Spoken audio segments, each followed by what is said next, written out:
Well, hello and welcome to this session of ExecuNet Master Class. I'm your host, Tony Vlahos, and my guest this hour is Chief Scientist for E Pluribus Partners, Dr. Todd W. Hall. Well, in our high-pressure workplaces, it can be pretty tough to manage your own work stress and stay productive. So how can you, as a leader or manager, help the members of your team handle their feelings of stress, burnout, or disengagement? Today, Dr. Hall will share a simple, actionable framework for doing exactly that. Pretty important stuff, and part of our commitment here at ExecuNet to share trusted advice that can transform your career, how you work and lead, and the way you live. And roughly a quarter, a culture of indifference, the remainder, a connection culture. Interesting. Okay. So, yeah, that's really fascinating. The connection culture is by far the minority, and by far the majority is control. So that's very interesting. So a lot of you out there in a culture of control where there's micromanaging and just trying to clamp down to extract work out of people, and so that leads to a lot of negative experiences. So you can see from that poll, just there's a lot of work we have to do in our organizations to really foster connection cultures in a sense of connection and move away from control in particular and indifference. So that's great. Thank you so much for your participation in that.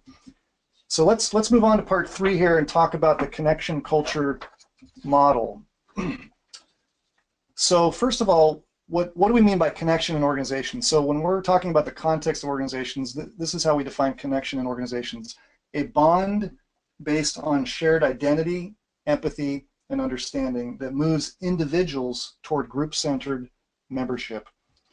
So here's an illustration of the connection culture model. We've got task excellence, which again is important. We don't want to neglect that, but in order to lead to sustainable superior performance, which you see on the right there, you've also got to have relationship excellence or connection. And so that's made up of 3 components that we're going to briefly define for you: vision, value, and voice. This is what we call our 3V framework.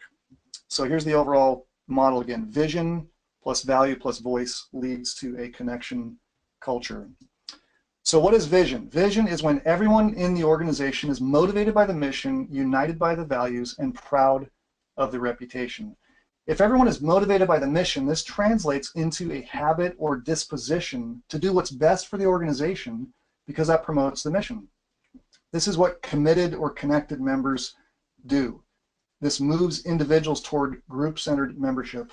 And this is how vision translates into a disposition or habit in the organization.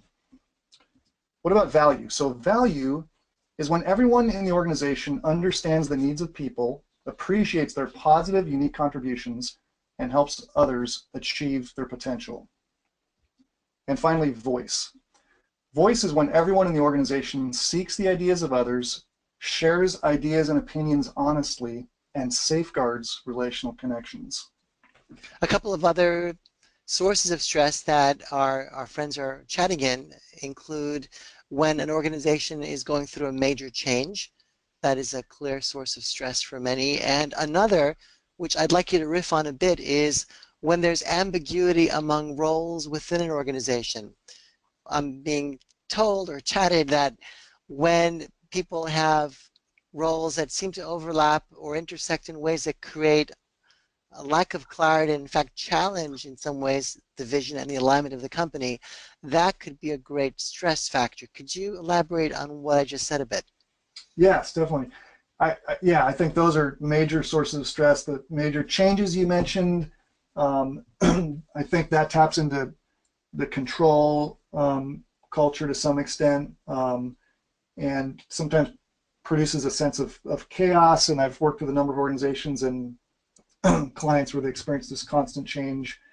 And oftentimes that's partly because the change is not managed well and there's poor communication in terms of, you know, how things cascade down and actually work in the trenches, so to speak. So you've got to work really hard to communicate well and plan out the change. That's a huge source of stress.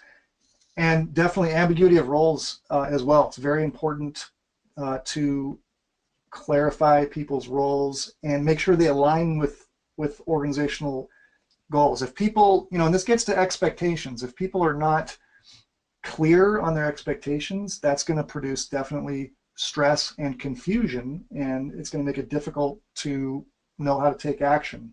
Mm-hmm. So that's something where you need to get feedback from people, and this gets back to secure leadership, Tony. And that to have the security to take that feedback and realize, okay, we've created some roles and set some things up that really are confusing and ambiguous. We need to now address that and make some changes, clarify some people's roles, or some roles of positions, because oftentimes there's just not leadership oftentimes does not pay attention to that, and there's just an attitude of suck it up and go do it, and that produces stress and all of these negative health outcomes that we're talking. So you've got to have the security to reach out and listen, hear the feedback on ambiguity, and then make the changes and create more clarity and have conversations with people about what is confusing, what exactly is causing the confusion and the ambiguity.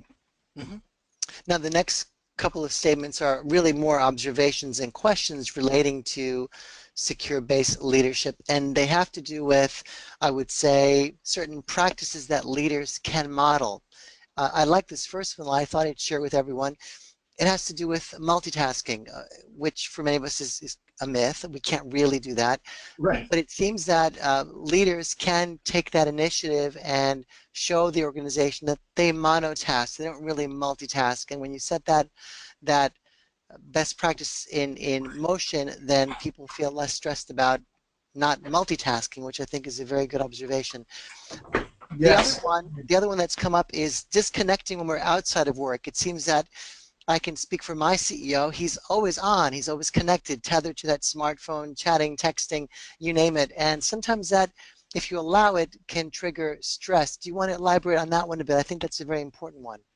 Yes, definitely. Those are both great observations, Tony, and very important about monotasking. I mean, leaders' culture is passed from the top down, right? So you've got to model. The leadership has to model what they want to see in their people, and so monotasking is one of those things. Like you said, it's a myth. We can't really effectively multitask. We've got to be able to focus. And disconnecting outside of work is hugely important to prevent burnout. This is part of what causes burnout, where people end up feeling just the stress of the job and end up sort of not caring about the job, and some depression even sometimes.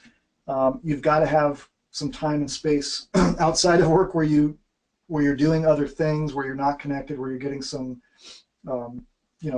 exploring other interests and things like that. So that takes discipline, and that is part of the culture as well.